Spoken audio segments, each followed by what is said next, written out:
What if I told you you could re-enter your virgin era? No, I don't mean rewinding the awkward high school fumbling, or that terrifying first kiss where your lips felt like rubber. I mean something deeper, a rebirth. A moment where sex feels dangerous again, forbidden, sacred, electric, where your skin shivers like it's being touched for the very first time. Every culture, every religion, every pop star with a microphone has obsessed over this one question. What does it mean to be a virgin? And what does it mean to lose it? Tonight, I'm going to take you on a journey into why virginity seduces our imagination, why delaying sex turns fear into fuel, and why every single one of us craves that first time again and again and again. Stay with me until the end, because you'll see that your first time is never really your last. Imagine this: a gorgeous tropical villa, palm trees swaying, candles glowing by the pool, and a group of beautiful bodies walking around in swimsuits. Men with sculpted chests, women with eyes that beg to be seen. But here's the twist: not one of them has ever had sex. They're in their 20s, even 30s. They've kissed, they've flirted, some have never even held hands. And they're here for one thing: to find someone worthy of their very first time. Can you picture it? The trembling, the lust suppressed under years of silence, the teasing looks across the pool, the heavy breathing when they brush past each other, the agony of waiting, and the hunger to finally surrender. It's not just a reality show, it's a mirror of us. Because deep down, don't we all want to feel sex like that again? Not routine, not mechanical, not a checklist, but raw, new, forbidden. That's the power of the virgin fantasy. Every society has played with this obsession. Virginity isn't just a word, it's a fetish, a fantasy, a status symbol. Think about it. We call it losing virginity as if it's a possession, a treasure chest, a sacred seal. Why? Because untouched fruit is tempting. Forbidden doors call to us.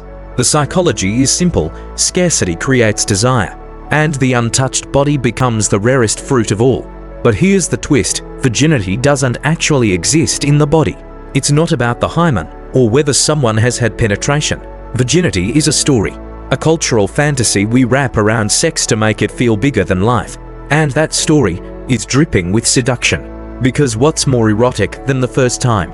The anticipation, the nerves, the sweet agony of not knowing exactly what comes next.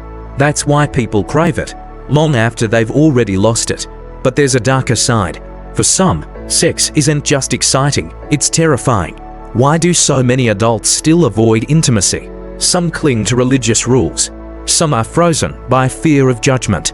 And some are simply anxious. A psychologist once said, "The longer you delay sex, the more it grows into a monster in your mind." Think about it. If you've waited 5 years, 10 years, 30 years, sex becomes this massive performance in your head. You start thinking, what if I'm bad? What if I don't know what to do? What if they laugh? Performance anxiety is the thief of pleasure. But here's the secret: the monster can also be thrilling. Because the longer the wait, the sharper the hunger. When fear mixes with desire, it becomes explosive. And that explosion is what keeps us obsessed with virginity. Movies, songs, TV shows. Virginity has always been pop culture's guilty obsession. From purity rings sold to teenagers, to pop stars moaning about being touched for the first time, to movies that glorify the awkward, messy, unforgettable first time. It doesn't matter if they're mocking it, worshipping it, or selling it. Virginity sells because it teases the one thing we can never get back: innocence.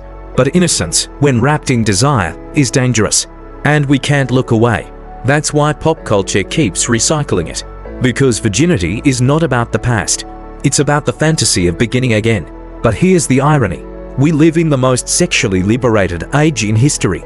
Porn at your fingertips, dating apps buzzing every second, online fans, sexting, threesomes. And yet, people are having less sex than ever before. Why? Not because they're not horny, but because they're anxious. They scroll instead of touch. They fantasize instead of kiss. They hide behind screens instead of moaning in each other's arms. We crave sex, but we fear intimacy. We want lust, but we avoid vulnerability. This is the new virginity. Not untouched bodies, but untouched souls.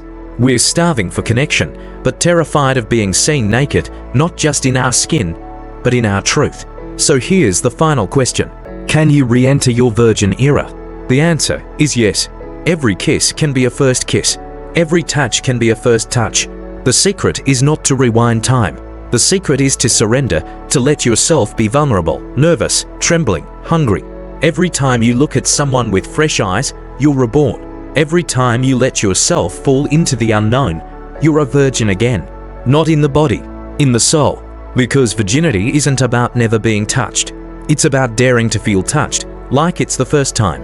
And that power is always yours to claim. So tonight, ask yourself, are you ready to be reborn, to feel your body ache like it's never been touched, to let your desire burn like forbidden fruit? Virginity was never about loss. It was always about discovery. And you can discover again and again and again. So, are you ready to enter your virgin era tonight?